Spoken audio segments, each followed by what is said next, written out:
Gray clouds hung low over Villa Rosa that morning, their somber presence matching the heavy hearts of the townspeople gathering for Ana Martinez's funeral.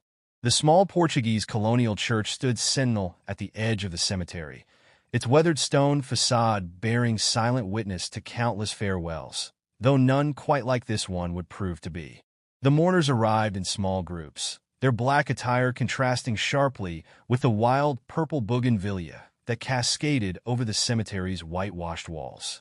Among them walked David Torres, a stranger to Villa Rosa, whose presence raised quiet whispers among the locals. He'd arrived just days before, claiming to be a distant cousin of Anna's, though few believed this convenient timing. At the freshly dug grave, Father Miguel adjusted his collar, perspiration beading on his forehead despite the cool morning air. His fingers trembled slightly as he opened his prayer book, a detail that might have gone unnoticed if not for Duke, Anna's loyal German shepherd, who sat at attention nearby, dark eyes fixed on the priest's every movement. The dog's behavior had been peculiar all morning. While the townspeople gathered, Duke paced the perimeter of the grave, his nose working overtime, tracking something only he could sense. Several times, Elena, Anna's elderly neighbor who had taken the dog in after Anna's death, had tried to calm him, but Duke remained fixated on his vigil. "We gather here today," Father Miguel began, his voice carrying across the assembly, "to commit our beloved Ana Martinez to her eternal rest." The words seemed to catch in his throat, causing several mourners to exchange glances. The priest had always been known for his commanding presence and unwavering voice during services. It was then that Duke began to dig. The first scrape of his paw against the earth was gentle, almost hesitant. Then came another, more determined. The sound drew all eyes away from Father Miguel, who faltered in his liturgy. Duke's powerful legs worked with increasing urgency, sending dirt flying as he dug with singular purpose. "Someone control that animal," Father Miguel snapped, his usual pastoral patience notably absent. But Duke would not be deterred. His claws struck something solid, producing a hollow metallic sound that silenced the murmuring crowd. Manuel Rodriguez, the cemetery's longtime gravedigger, stepped forward from the shadows of a nearby cypress tree. His weathered face creased with concern as he watched Duke's desperate excavation. "Padre," he said, his voice carrying an unusual weight, "perhaps we should investigate. This is a funeral, not an archaeological dig," Father Miguel protested, but his words lacked conviction. The assembled mourners had already begun to drift toward Duke's impromptu excavation, drawn by both curiosity and the growing sense that something was terribly amiss. David Torres moved closer, studying the scene with the careful eye of someone accustomed to looking beneath surfaces. He noted how Father Miguel's hands clenched and unclenched around his prayer book, how the priest's eyes darted between Duke's digging and the faces of his parishioners. These were not the reactions of a man merely annoyed by an interruption to his service. The hollow sound came again as Duke's paw struck metal, and this time there was no mistaking its significance. Manuel knelt beside the dog, his calloused hands joining Duke's efforts. The crowd pressed closer, their collective breath held as Manuel's fingers closed around something solid. From the disturbed earth, he withdrew a small metal box, its surface corroded but intact. The lock had been broken, whether by time or intent was impossible to tell, but the lid fell open at Manuel's touch. Inside, yellowed papers curled against each other, their edges crisp with age. Father Miguel stepped forward, his face ashen. "This is hardly the time," he began, but his protests were cut short by a gasp from Elena, who had picked up one of the fallen papers. "These are church records," she announced, her voice trembling. "Financial records." Her eyes widened as she scanned the document. "But these numbers, they don't match what was reported to the diocese." David watched as Father Miguel's composure crumbled entirely. The priest's fingers lost their grip on his prayer book, which fell to the ground with a soft thud. Duke growled low in his throat, the sound reverberating through the suddenly silent cemetery. Among the mourners, connections began to form. Anna had served as the church's bookkeeper for years. She had access to all the financial records, all the careful accounting of donations and expenditures. And 3 weeks ago, she had died suddenly in her sleep, a tragedy that had shocked the small community. The morning's gray light seemed to grow darker as realization spread through the crowd.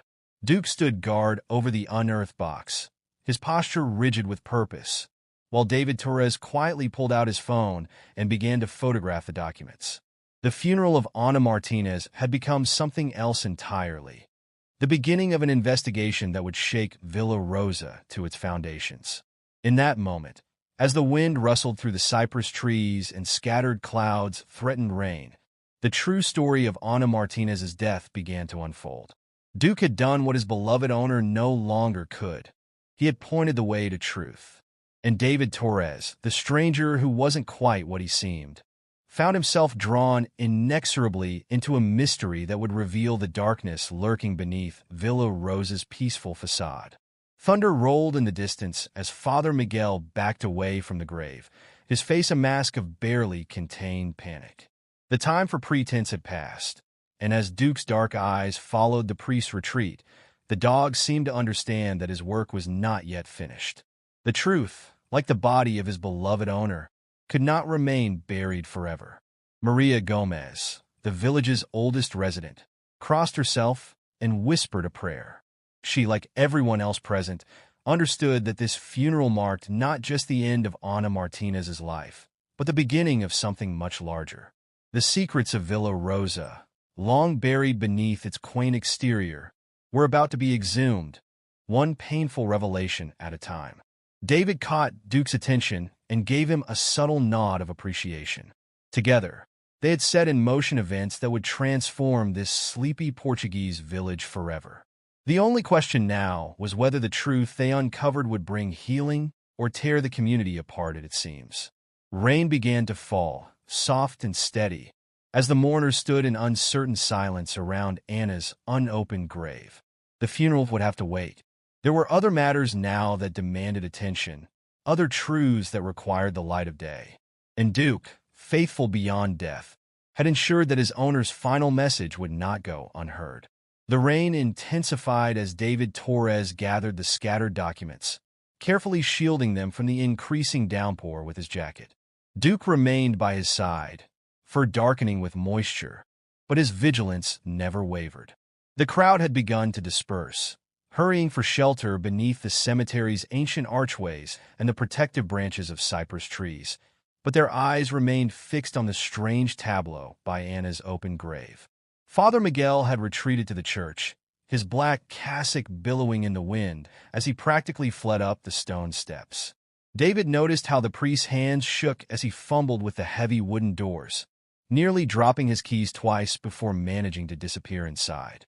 The metal box lay partially buried in the disturbed earth, its secrets now exposed to the gray Portuguese sky. Manuel Rodriguez, the gravedigger, stood rooted to the spot, his weathered face a map of conflicting emotions. "Senor Torres," he said finally, his voice barely audible above the R. Perhaps we should continue this investigation somewhere dry." His eyes darted meaningfully toward Anna's modest house, which stood just visible beyond the cemetery walls, its blue shutters now dark with rain. David nodded, gathering the last of the papers. Elena stepped forward, pulling a ring of keys from her black handbag. "I've been keeping the house in order," she explained, her voice trembling slightly. "Everything is just as Anna left it." The unspoken weight of those words hung heavy in the air. Everything except Anna herself. The small group made their way through the iron gates, Duke leading the way with purposeful strides. Other villagers watched their departure, huddled in doorways and beneath umbrellas, their whispered conversations carrying on the wind. David could feel the weight of their curiosity, their suspicion, and perhaps most importantly, their fear. Anna's house stood at the end of a narrow cobblestone street, its whitewashed walls gleaming despite the gray day. A small garden, still meticulously maintained by Elena, bordered the front path, roses and lavender mixing their fragrances with the rain-soaked air. David noticed how Duke's demeanor changed as they approached. The dog's ears pricked forward, his tail held high, as if expecting his owner to appear at any moment. Elena's hands shook as she unlocked the front door, the key scraping against the lock before finally turning. The door swung open with a soft creak, revealing a home frozen in time. Everything was exactly as Anna had left it 3 weeks ago. A half-finished cup of tea still sat on the kitchen counter. A book lay open on the arm of her favorite chair, reading glasses perched atop its pages. She was fine, Elena said suddenly, her voice thick with emotion. Completely fine. We had coffee together that morning, made plans to visit the market in Torres Vedras the next day. She moved through the small living room, touching objects with gentle reverence. And then that night, David set the recovered documents on the dining table, spreading them out carefully. Water dripped from his hair onto the aged paper, adding new stains to the already yellowed surface. Duke padded through the house, nose working overtime, before settling himself beneath Anna's desk with a soft whine. Manuel stood awkwardly by the door, his large frame seeming out of place among Anna's delicate furnishings. There was talk, he said hesitantly, about Anna being troubled in the weeks before. She stopped coming to evening mass, which wasn't like her, and she was seen arguing with Father Miguel outside the church office. David's attention sharpened at this. What were they arguing about? Nobody knows for certain, Elena interjected, moving to the kitchen to put on a pot of coffee. The familiar domestic action seemed to steady her. But Anna was different after that. She started keeping odd hours, working late at the church. I would see her light on well past midnight, and hear her moving around, opening and closing drawers.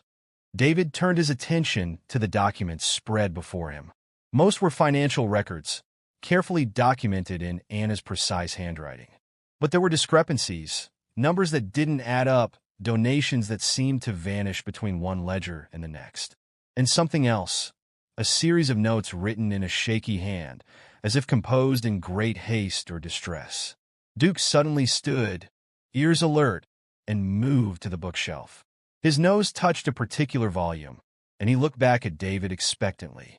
David crossed the room and pulled the book from its shelf, a collection of Portuguese poetry. As he opened it, several papers fluttered to the floor. Elena Gast.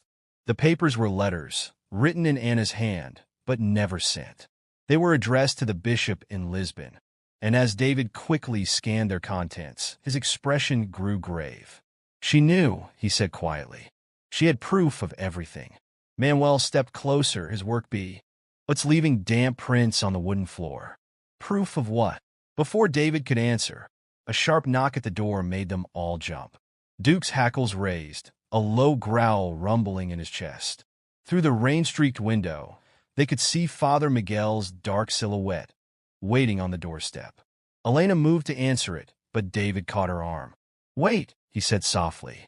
"There's something you need to see first." He picked up one of Anna's letters, his fingers trembling slightly as he unfolded it. "I think we're about to understand exactly why Ana Martinez had to die." The rain continued to fall outside, drumming against the windows like impatient fingers. Father Miguel knocked again, more insistently this time. Duke's growl deepened, and in that moment, the true gravity of what they had uncovered began to settle over the room like a heavy shroud. David looked at the faces around him. Elena's lined with worry, Manuel's dark with growing understanding, and Duke's fixed on the door with unwavering intensity.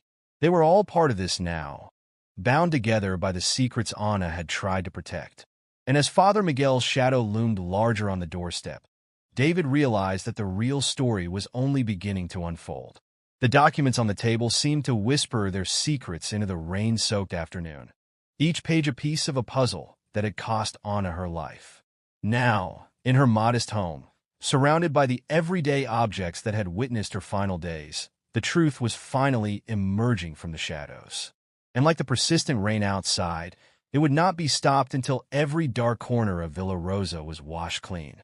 Elena moved to the window, pulling back the lace curtain just enough to peer out. Father Miguel had stepped back from the door, his face partially hidden beneath a black umbrella, but his posture spoke of barely contained agitation. "What do we do?" she whispered, looking to David for guidance. David's mind raced as he quickly organized the documents, separating Anna's personal letters from the financial records. Each piece of paper was a potential weapon or shield, depending on how they chose to use it. Duke pressed against his leg, a solid presence grounding him in the moment. "We need to understand exactly what Anna discovered," David said finally, his voice steady despite the tension building in his chest. "Before we confront anyone, we need to know the full scope of what we're dealing with." Manuel nodded grimly, moving to stand between the door and the table where the evidence lay spread out like a complex tapestry of deceit. Outside, Father Miguel's shadow wavered, then began to retreat down the rain-slicked path. But they all knew this was just a temporary reprieve. The priest would be back, and next time, he might not come alone. The race to uncover the truth had begun, and somewhere in this room, among Anna's belongings and Duke's unwavering instincts, lay the key to understanding why a beloved member of their community had been silenced forever. The coffee pot in the kitchen began to sputter, its familiar sound almost surreal in the tense atmosphere. Elena moved to attend to it, her movements automatic, while David began to read Anna's letters more carefully. Each word seemed to carry the weight of her final testament, and as the rain continued to fall outside, the true darkness lurking beneath Villa Rosa's peaceful facade began to take shape. Duke settled himself by David's feet, his vigilant presence a reminder that some loyalties transcend death itself. Together, they had started down a path that would either bring justice to their small community or tear it apart at its foundations. There would be no turning back now. The truth, like the persistent rain, would continue to fall until every secret was laid bare. As David settled into Anna's worn leather chair, Duke's steady presence at his feet, the letters before him began to tell their story. The afternoon light faded outside, and Elena quietly moved through the house, lighting old brass lamps, their warm glow creating islands of illumination in the growing darkness. The rain had settled into a steady rhythm, a persistent backdrop to their investigation. The first letter was dated 3 months ago, its crisp handwriting betraying none of the turmoil its contents would reveal. "Most Reverend Bishop," Anna had written, "I come to you with grave concerns about the financial management of our parish." David's eyes narrowed as he read further, each paragraph revealing layers of carefully documented discrepancies. Manuel had pulled up a kitchen chair, his large frame hunched forward as he examined the church's financial records. "These numbers," he muttered, shaking his head. "The restoration fund for the bell tower. It shows donations of over 50,000 euros, but the actual repairs only cost a fraction of that." Elena returned with coffee cups, her hands steadier now as she set them down. "Anna managed those accounts for 15 years, she said softly. She knew every donation, every expenditure. Nothing escaped her attention. David picked up another letter, this one dated just a week before Anna's death. The handwriting was different here, hurried, almost frantic. "I have discovered something far worse than simple financial misconduct," she had written. "The implications are staggering. I fear for what might happen if—" The letter ended abruptly, as if she had been interrupted. Duke suddenly lifted his head, ears pricking forward. He rose and padded to Anna's desk, pawing at the lowest drawer. David followed, kneeling beside the dog. The drawer was locked, but a quick search of the desk surface yielded a small key tucked beneath the blotter. Inside the drawer lay a leather-bound notebook, its pages filled with Anna's meticulous notations. But it wasn't the notebook that caught David's attention. It was the small USB drive taped to its inside cover. "She was building a case," David said quietly, holding up the drive. "Everything she discovered, everything she suspected, it's all here." Elena brought her laptop from home, an aged machine that protested as it started up. When they finally accessed the drive's contents, the scope of Anna's investigation became clear. Spreadsheets, photographs, scanned documents. Years of evidence carefully collected and categorized. "Mother of God," Manuel breathed, staring at the screen. The financial misconduct they'd initially discovered was just the surface. Anna had uncovered a complex web of corruption that stretched far beyond Villa Rosa's small parish. David Penja Folder Labelle de São Vicente Orphanage. Inside were hundreds of documents detailing donations meant for the children's home in the neighboring town, donations that had never reached their intended destination. Photos showed the orphanage's crumbling facilities while bank statements revealed millions in missing funds. The construction projects, the charity drives, the special collections, Elena whispered, her face pale. All of it? Not all, David replied, scrolling through the files. Just enough to avoid suspicion. Father Miguel was clever. He never took everything, just skimmed from multiple sources. Small enough amounts that no one would notice unless they were looking very carefully. Duke whined softly, pressing his head against David's leg. The dog's eyes seemed to hold a profound sadness, as if he too understood the magnitude of what his owner had discovered. A new document caught David's attention. A series of emails between Father Miguel and someone identified only as R. The exchanges were coded, careful, but their implications were clear. The corruption extended beyond Villa Rosa, involving other parishes, other priests. Anna was going to expose all of it, David said, sitting back in his chair. She had everything documented, organized. She was probably planning to send it all to the bishop, maybe even to the police. And then she died in her sleep. Manuel added grimly. Healthy one day, gone the next. Elena crossed herself, tears gathering in her eyes. Are you suggesting? I'm not suggesting anything yet, David interrupted gently. But we need to be very careful with how we proceed. If what Anna discovered is true, we're dealing with people who have a lot to lose. Duke suddenly tensed, a low growl rumbling in his throat.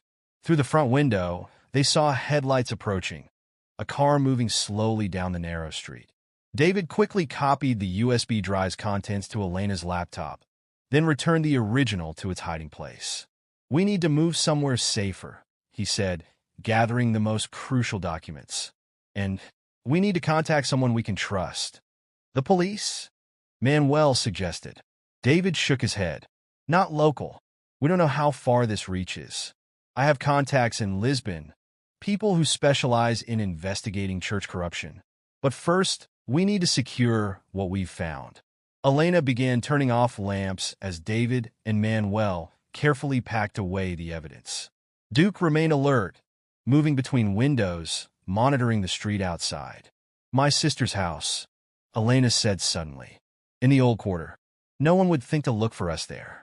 The car outside had stopped moving, its headlights illuminating the rain-streaked windows. They could make out the silhouette of at least 2 people inside. Back door, David whispered, gathering the last of the documents into his weatherproof messenger bag. Duke was already there, waiting by the kitchen's rear exit. They slipped out into the rainy night, moving quietly through Anna's small garden. The wet herbs released their fragrance as they passed. Rosemary, sage, lavender. The same plants Anna had tended so carefully in life, now providing cover for their escape.